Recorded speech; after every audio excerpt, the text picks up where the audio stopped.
What's going on, you guys? My name is Rayge, and we are back today with an overview and strategy of how I've saved over 150 million gold in the end game. So hopefully my strategy here is going to help you guys as well, because as folks are, returning to Marvel Strike Force or actually working on the end game content, now that we have the boosted accounts fully in effect here, we are getting more and more opportunities to take advantage of this. So I want to share my strategy with you in case you haven't seen this as well. It's a proven and tried and true strategy. So hopefully make sure you guys share this out to your alliance members if you have not utilized this already. But what I'm referring to is actually the end game content in the incursion raids and the min-maxing of the team level. So we're going to be going through in more detail how much we're saving with each team, but more specifically, guys, I want to briefly just talk about why it's with the incursion 2 and more specifically incursion 2.3 raids are so important right now.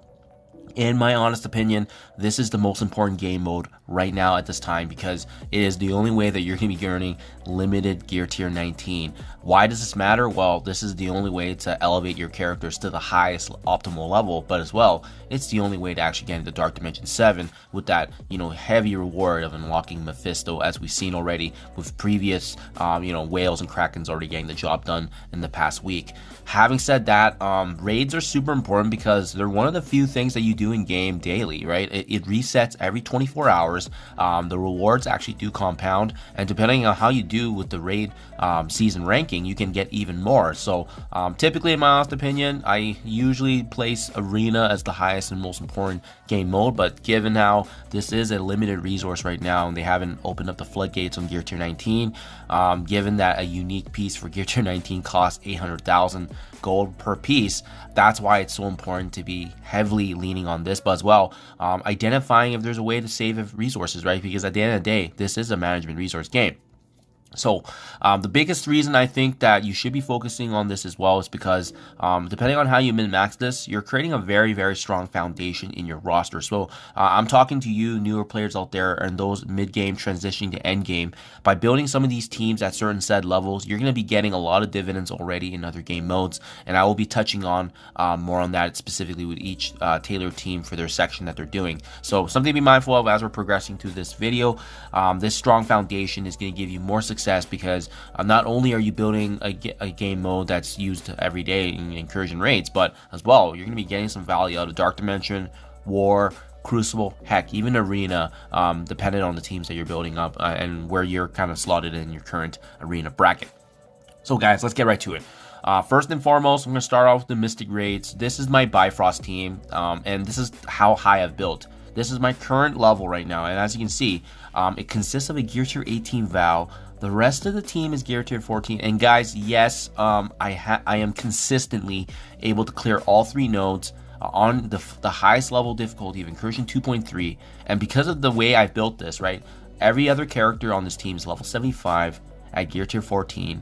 The only exception is Vow, who has value among all the different game modes, and for that reason right there, that easily saved me 40 to 50 million gold. And the scary thing is that this team can get the job done. I have alliance members that double this team in power and they still struggle. Again, I'm gonna link everything below, guys. I've already made a raid guide on this, so if you're curious how the heck I did it, I got the evidence, I got the proof, and again, now that it's been weeks since this game has been live, I'm consistently doing it.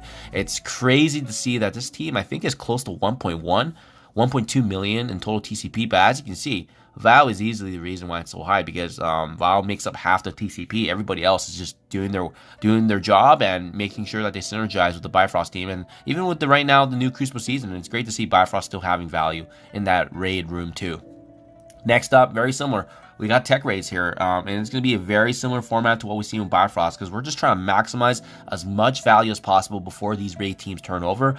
Similar to the previous format, Kestrel is the similar equivalent of Vow here. So Kestrel is the foundational character.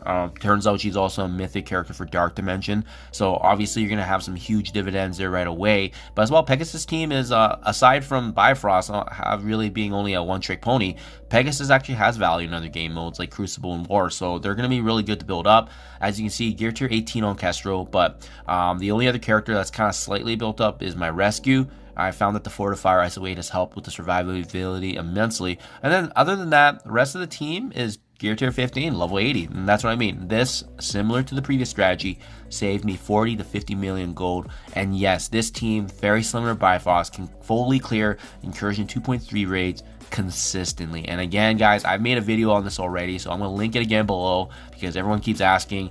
And as well, you know, they need to see it to believe it. Well, I got it captured. So, again, guys, I think the big two important pieces here are obviously Kestrel, but Rescue has the revive mechanic, so it's important to have her slightly higher than the rest of the other team members, just because that way she can actually get the revive back and bring your team back.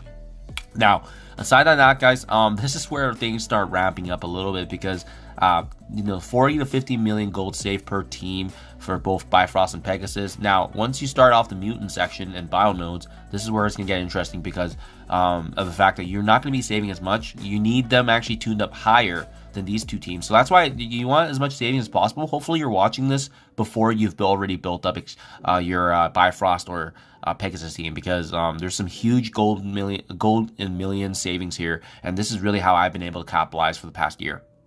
Starting off with the mutant raids now, utilizing the Extreme X-Men team. I wouldn't recommend Death Seed or Apocalypse anymore, just because this team is actually a really good team and they're part of the meta. But you can see already kind of the size difference here. Unlike the past two teams, I would highly urge you guys to bring up both Gambit and Nightcrawler to gear tier 18. It's kind of needed. I mean, these mutant nodes are just tuned higher. Even having the Skirmisher and Nightcrawler may not be able to land some of his abilities just because of the high resistances we're dealing with. But this is what has been consistently getting it done for me. So we have Gambit and Nightcrawler, both at gear tier 18.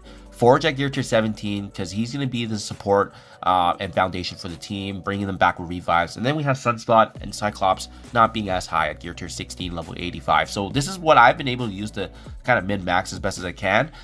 This will save you about 20 to 30 million gold easily. I don't find I have issues with nodes 1 and nodes 2. It's really the boss node that's RNG based, right? Sometimes I can get a good attack, but to be honest, very rarely is this going to actually one-shot the boss node, but it's going to get you there so that way your alliance should be able to easily clean up. Again, if you want to build this team to the moon, all of them gear tier 17, 18, then you could easily clear all 3 nodes, but I'm getting them to a point because I feel like, you know, the raids turn over so much that you want to get them to a workable level, and this can basically get 2.5 out of the 3 nodes done. Again, raid guide in the description below if you guys want to follow the strategy in order, because this is a good one to understand the mechanics, but as well as the overall strategy per node. And then finally, I say finally because the new skill raids haven't been actually played through yet with my Spire Society team, so this is going to be the last of it. But bio raids here, Hive Mind is the only answer right now. Even better if you have Super Scroll. So right I have on screen right now is the team that can get it done consistently, very similar to the Extreme X-Men going through the mutant nodes. But if you have Super Scroll, you can actually get through all 3 nodes quite easily with this team breakup.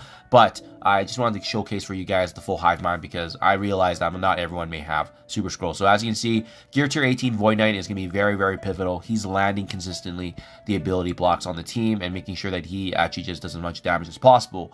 And then finally, the rest of the team is gear tier 16 and 17, between that level 90, level 95 range, depending on how you want to build them up.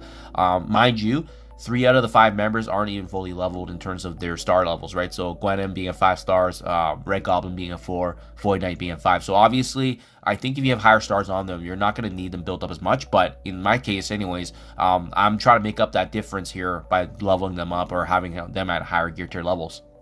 Having said that, as you guys can see on screen here, you know, this actually will save you still about 10 to 20 million gold. Not as much as obviously the previous ones because you do need this team teamed up a little higher because the nodes are a little bit trickier. But I found that with this team anyways, nodes 1 and 2 are a joke. It's really the boss node that you have to. It's almost kind of similar to mutant, right? You almost need a sack for that boss node, and then this team can actually one-shot it afterwards. But it's needing that sacrificial attempt first in the beginning with all the bursts. And again, I'm going to link this below for your guys' reference. You want to see my attack order and strategy.